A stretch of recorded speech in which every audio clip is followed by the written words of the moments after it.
blockchain est un registre distribué. On peut imaginer un livre qu'on tient dans la main. La reliure, c'est la chaîne. Les pages sont les blocs. En fait, à chaque fois qu'on tourne une page, on tourne un bloc. Tous les blocs sont liés entre eux par une chaîne qui est cette reliure, tout simplement.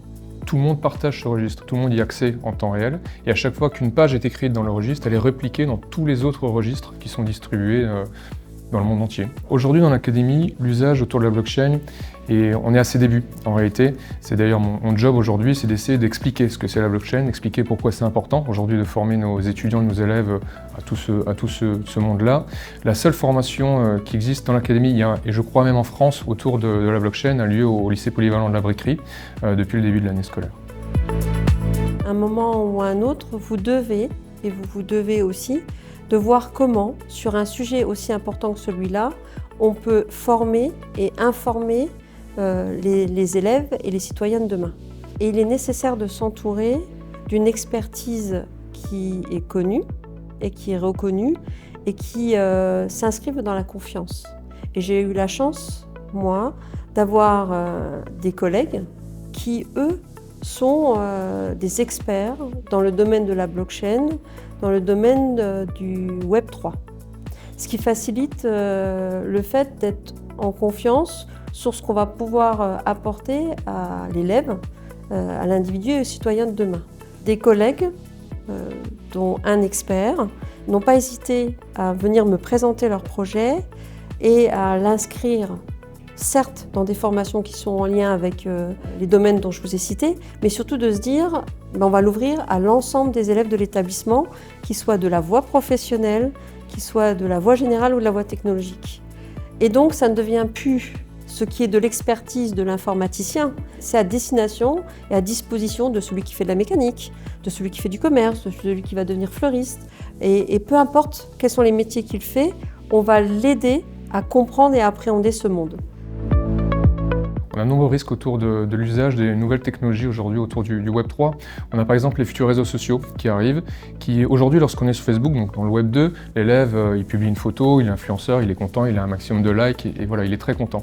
Demain, lorsqu'il va publier des photos sur le nouveau réseau social, en fait, au lieu d'avoir juste des j'aime, il va gagner de la crypto-monnaie. Donc on peut imaginer toutes les dérives. Les élèves vont se dire j'ai envie de gagner un maximum de crypto-monnaie pour gagner un maximum d'argent, donc ils vont prendre des photos de plus ou moins un bon esprit.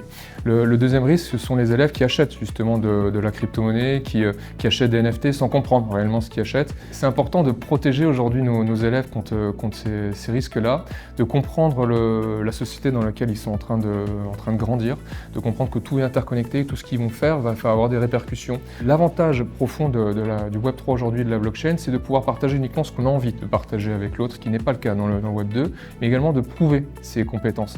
C'est-à-dire aujourd'hui, on peut avoir des mécaniciens qui sont spécialisés dans une marque très précise, ils vont pouvoir aller voir leur futur employeur, leur dire j'ai été formé pour cette marque-là, dans cet établissement-là, et j'ai eu telle compétence. Et ça, c'est prouvable par des NFT, par la blockchain, etc., au-delà du diplôme qui, lui, est national.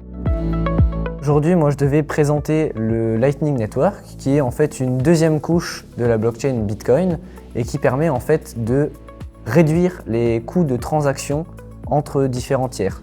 Certaines personnes n'ont pas les bases de la blockchain, donc je leur expliquais ce que c'était et comment l'utiliser, les différents moyens.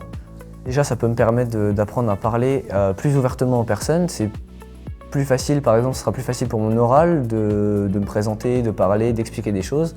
Ensuite, c'est quelque chose qui est important parce que j'en fais en plus des cours, donc ça me tient à cœur de faire ça. Et surtout de sensibiliser les personnes et de leur expliquer en fait que c'est une technologie qui est souvent incomprise. On associe souvent Bitcoin avec les arnaques. Pour moi, mon but aujourd'hui, c'est de justement expliquer aux gens que c'est pas que ça et que ça a un vrai impact et que c'est une vraie technologie future et utile. Et peut-être à la suite de ça, du coup, souhaiter plutôt un Bac+3 ou Bac+5 pour qu'on puisse être formé et qu'on puisse, nous, à notre tour, former les autres générations.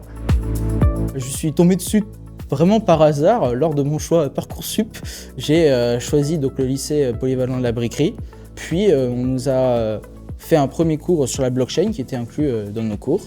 Et j'ai trouvé ça quand même assez intéressant et vraiment dans notre formation ciel, donc cybersécurité qui est intégrée dedans, on y retrouve vraiment beaucoup d'éléments qui se rattachent entre le Web 3, la blockchain et bien sûr notre formation. Ma mission aujourd'hui, c'était d'expliquer ce que nous étudions en cours et comment on pourrait l'utiliser plus tard ou dès aujourd'hui. Tout d'abord, je vois un excellent exercice d'apprentissage de prise de parole, mais aussi de mieux interpréter et mieux comprendre ce qu'on a également vu en cours. Ça permet de s'approprier donc ce cours et vraiment de le maîtriser.